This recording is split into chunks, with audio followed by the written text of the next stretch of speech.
Out of the Ordinary Insights, brought to you by Investec Specialist Bank. This week we bring you a special edition of Captains of Industry. At the recent World Economic Forum on Africa held in Cape Town, the CNBC Africa team engaged with the newly appointed CEO of Development Bank International, Shaik. He's also at the helm of the International Financing Division of the Development Bank of Southern Africa. Chris Bishop chatted to Shaik about his new roles.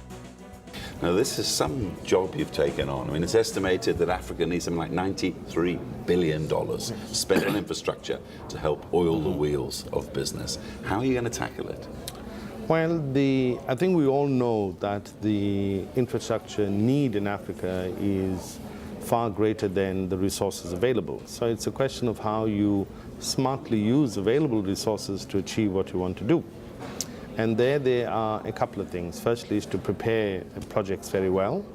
That gives comfort to investors to invest in it, to finance these projects very well, to ensure that there's the operation and maintenance of those projects, and that you deal with the capacity necessary to run projects in Africa efficiently. So it's about bringing together all of that skill set and ensuring a comfort level for investors to be able to invest in infrastructure projects in Africa. It's no easy task, but we think that that is the differentiator of the DBI.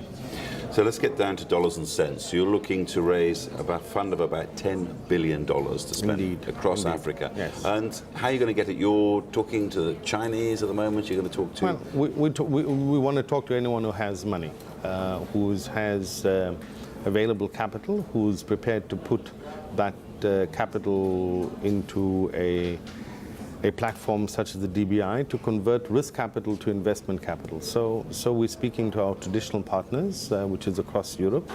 And of course, we also speaking to the Chinese in regard to their availability of capital and know-how to deal with large-scale projects on the continent. And this, you're looking for hard-headed investors who are out for a return. Indeed. We think that the development financing space is also about giving a financial sustainability, and then there must be a return to investors. It may not be the kind of return they would expect, but in the depressed economies that we think that a return from the DBI would manage their expectations. Now, following furious negotiations, I'm sure, over the next 6 months, you're looking to set up next year. Yes. I mean, just in layman's terms, what sort of projects would you say would be the legacy of this DBI? Well, we're going to concentrate on energy, transport, and bulk water. On the energy, we need to understand the energy gaps in Africa and how we can bring energy into Africa rapidly with speed. So you'll be looking at hydropower stations, you'll be looking at renewable energy projects, we'll be looking at port, rail, transport, roads, one-stop border post.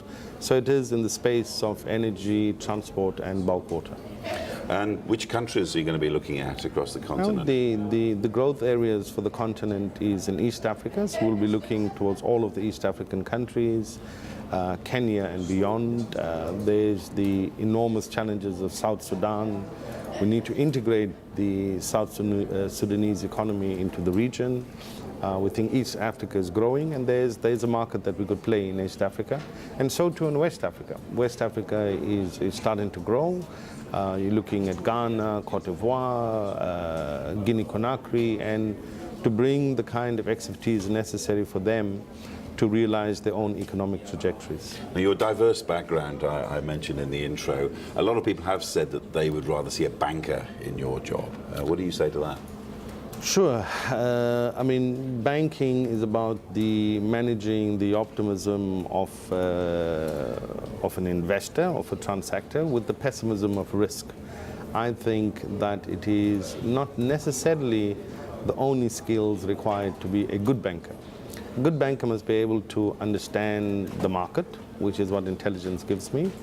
My business school experience allows me to read the balance sheets and to know when a project is going right or wrong, and those are skills that we have in a bank. But essentially, it is about the skills of giving effective leadership And I think that is what I bring to the DBI. And lastly, and very briefly, where's your next trip in the great negotiation to bring the millions to Africa? Oh, well, it'll be here, Cape Town, and then from Cape Town, perhaps Beijing, and then to the capitals of Europe. The bank, which posted a 370 million rand loss in 2011, has been making headlines for its restructuring plan. But Shaik says that under the leadership of CEO Patrick Dlamini, a fair plan has been put in place. The DBSA, under the leadership of the CEO Patrick Dlamini, our leader, has embarked upon a strategy based on a diagnosis that was done about what was right at the bank and what was wrong at the bank. And essentially, we found that over the past 5 years, that our income into the bank was declining and the expenditure in the bank was remaining static. Yeah? And that is a financially unsustainable position. So we had to renew or review all of our processes to bring about efficiency in our lending processes, efficiency in the way we manage our portfolio, efficiencies in the kind of focused mandate that we now have. So yes, it would mean some kind of restructuring or right-sizing, as we call it, that may lead to some loss of jobs. The DBSA has faced criticism that a number of the jobs on the line include highly skilled employees. That is generally, in my view, an unfair criticism. We have done our best to retain the necessary skills that we need that is commensurate to our new mandate. And where possible, the skills that are needed, we have retained them. And we have offered, in this kind of context, what's called a voluntary severance package. And there's always a risk under voluntary severance package that skilled people who can find jobs outside of the bank chose to do it. And remember that the skills that you develop in a DFI is very needed in commercial banks, as they too are now entering into the infrastructure market, so to speak. So we don't see it necessarily as a loss. We see the incubation of the skills and the transference of the skills to other banks as a necessary part of just growth. Mo Shaik rose in his career during his role as head of the Southern African Secret Service. His journey into the world of intelligence began when he spent a year in solitary confinement under the apartheid regime. Through the very process of torture, one of the people who was the interrogating officers had a moment of reflection, a Damascus moment, and he then believed in what we believed in terms of building a better future for our country, and he joined the ANC, and he provided us an enormous amount of information. So he had a moment of catalytic consciousness, and he crossed the line. And of course, the devious part was the fact that we kept him in the then security branch, which was for the purposes of extracting information from the state then. And that led to a whole range of things. It led to a close relationship with President Zuma, because he was the head of ANC intelligence at the time. They reported to Jacob Zuma, who was in exile in Lusaka. Zuma fed the intel to ANC President Oliver Tambo, who equipped the intelligence unit with the necessary resources to continue their work. So as a result, we established to build a very credible intelligence network in the country. We overcame many of the obstacles about training, so we managed. I myself left the country illegally, got trained in East Germany, came back into the country, arranged for others to be trained by the Russians, and they came back into the country. So we were building a very innovative, modern intelligence infrastructure in the belly of apartheid.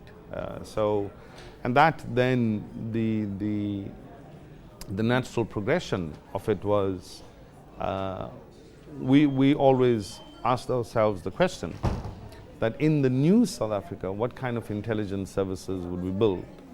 And this caused us to reflect on policy issues of intelligence, the constitutionality of intelligence, and we ensure that all of these issues then filtered through the negotiation process, and as a result, I think we are one of the very few countries in the world that has a dedicated chapter in the Constitution that governs the intelligence and security services. So that we think those are proud achievements. After the negotiations and once we amalgamated the different intelligence services, I was appointed as the Deputy Coordinator of Intelligence. I served in that capacity for 3 years. In 1997, Shaik left his career in intelligence and moved to foreign affairs. After the break, he chats to Bronwyn Nielson about his role under the then Minister of Foreign Affairs, Nkosazana Dlamini Zuma.